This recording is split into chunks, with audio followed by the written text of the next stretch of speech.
Даусы қауырсыз от кетті. Зебраны бояп кетті. Біздің бақта қылмыс болса айғақты іздей бастайсың. Бағытты дұрыс табасың, Шерлок. Келмей оны қасында қылмыскерлер тұтылмас. Дәлелді тез табады, Шерлок. Орта бойлы ақылды қылмысты болашады. Әділетті орнатады, Шерлок. Шығып барамын. Шерлоктан бұрын табыңдаршы. Тырнаның гауһар тасын ұрлаған кім? Қайырлы таң, Тырна. Сонымен мен оны көрсем бола ма? Қазір ғана естідің бе? Иә, енді ғана естідім. Хайуанаттар бағындағының бәрі тек осында ғана айтып жатыр. Ол Раджужу деп аталады, солай емес пе? Иә, бұл әлемдегі ең үлкен гауһар тас. Әжем Петула оны маған берген еді. Қап, гауһар тасым ай.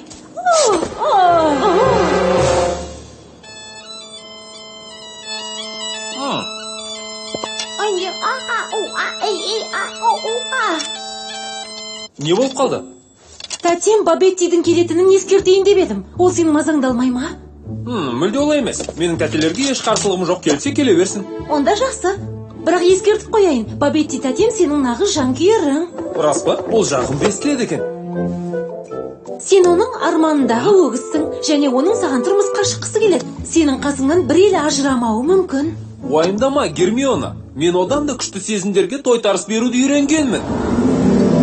Менің жүрегім сенің даусыңды естігенде айдаһар секілді әуеде қалықтап ұша бастайды. Бірақ мен әуеде болсам, сен жердегі гүл секілдісің. Екеуміз ешқашан бірге бола алмаймыз. Жоқ, жыламаңыз. Сіз ертемен кешпес сүйген жартыңызды табасыз. Өте жақсы жас өгіз. Сезімге ерік бергізіп қатты қызықтыратын сынақты жақсы тапсырдың. Дұрыс тапсырдым ба? Әрине, мен сенің көңіліңді түсіргім келмейді. Бірақ бұл мен үшін аса қиын болған жоқ. Себебі сен шынымен көріксізсің.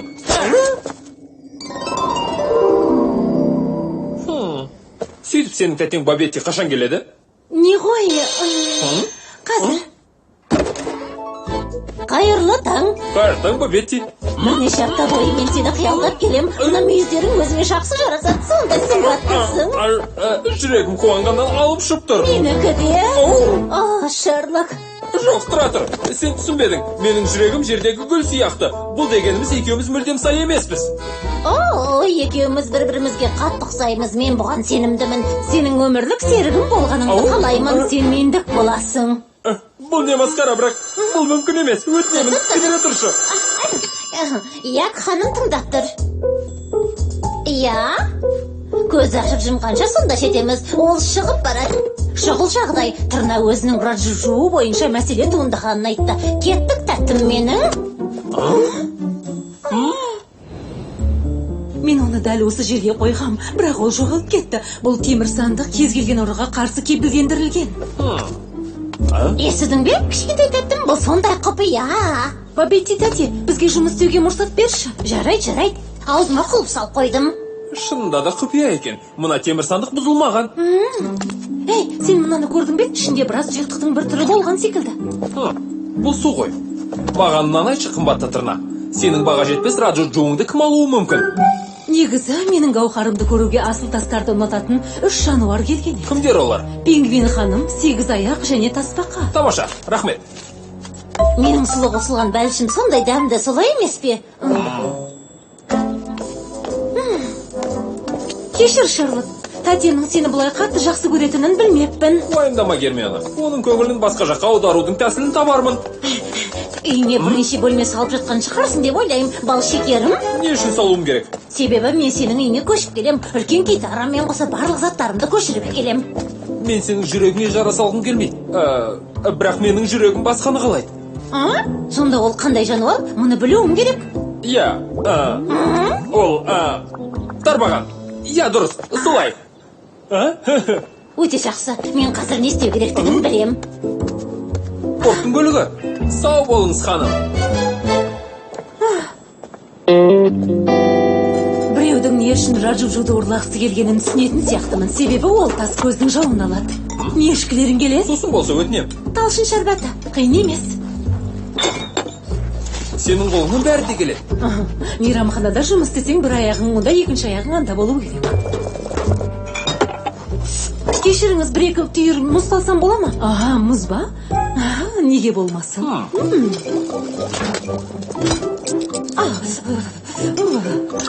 Мұз сені тітіркендіріп жіберген сияқты. Сендерге мынаны айтайын. Мен оңтүстік теңіз жақтан келгем. Сондықтан мұздан денем салқындап тоңып кетеді. Қызық екен.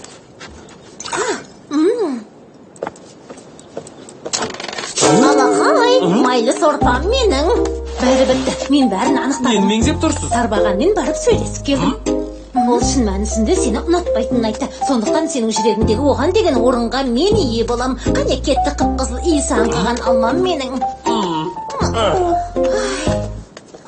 Мен жылтыраған нәрсенің бәрін жақсы көрем, бірақ жар-жұржуды ұрлаған мен емес. Дәл мына жерде не істеп жатқаныңды айта аласың ба? Маймылдың дәмханасына жұмысқа тұрғам. Қара 2 текше жасадым. Оларды жасап біттім. Олар жақсы жасалған, солай ма? Әрқайсының 6 қыры бар. Мұндай текшелерді бақта қолдануға тиым салынған, білесің бе?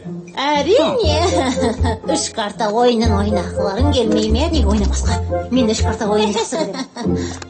Жарайды, 3 картаның ішінен мына тұзды тауып алуларың керек. Бірақ ескерте кетейін, оларды өте жылдам ауыстырам.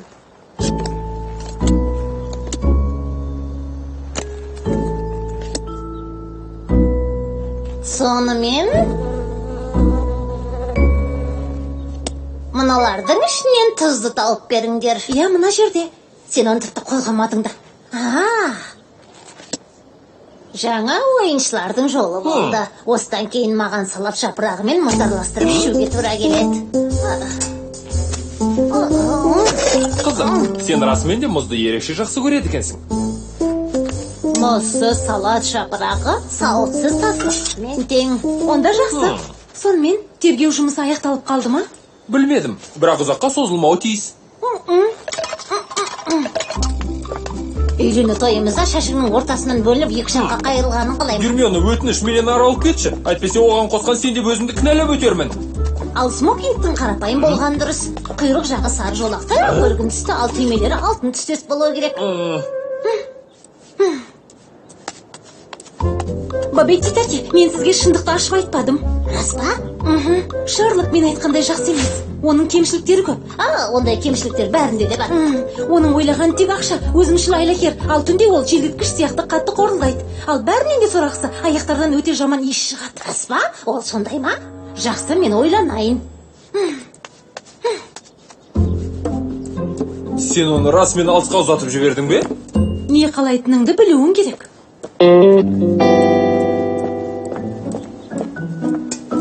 Қайырлы таң. 1 минут күте тұр. Мұна біреуін алып тастау сен үшін қиынға соғады.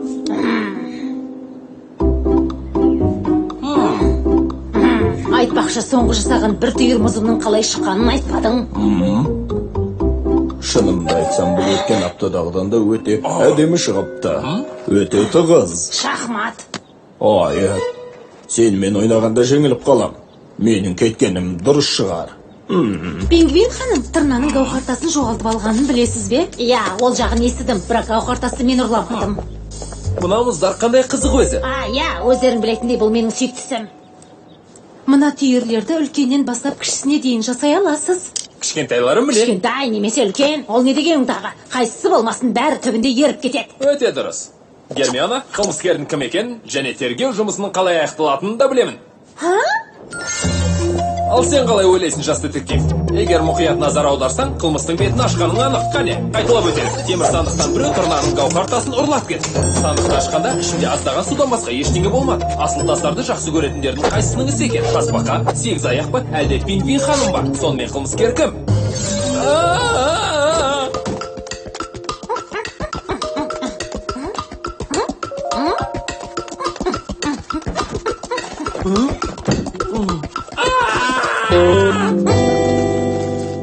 Бәрі де оңай. Тергеу жұмысында бірнеше жұмбақ туындады. Темір сандықтың есігі бұзылмастан, оның ішінде тұрған тырнаның гауһартасы қалай ұрланған, және темір сандықтың ішіндегі су қайдан пайда болған. Негізінде қылмыскер шын гауһартасты соған ұқсайтын затпен ауыстырып қойған, және ол сандықта түні бойы тұрып, ақыры еріп суға айналған.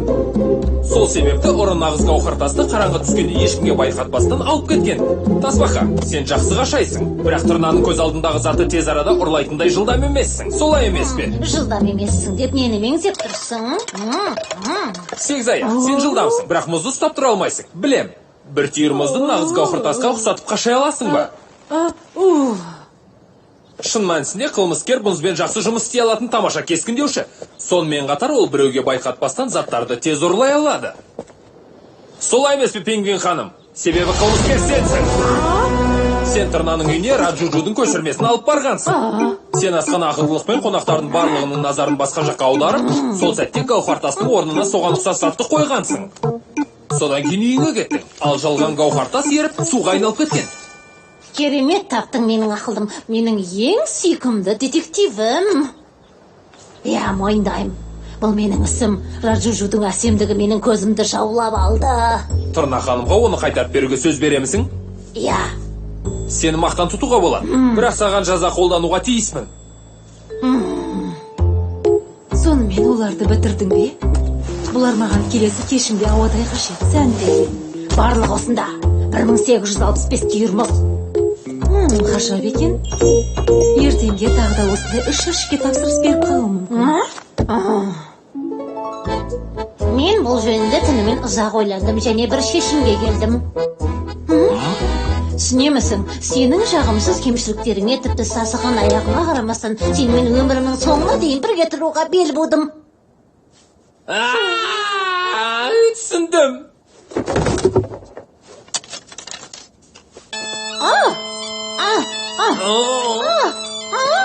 Сен мына түпке тұрғысыз нәрсемен ойнайсың ба? Иә, әсіресе қиналған сәттерімде. Жоқ, сасық аяқтарына төзермін, бірақ үрмелі аспабыңа ешқашан төзе алмаспын. Біз бір-бірімізді кейінірек ұната жатармыз, Шарлық. Мына түпке тұрғысыз аспап біздің қосылуымызға мүмкіндік бермейтін сыңайлы. Қош бол, Бабетти, мен сені ешқашан ұмытпаймын.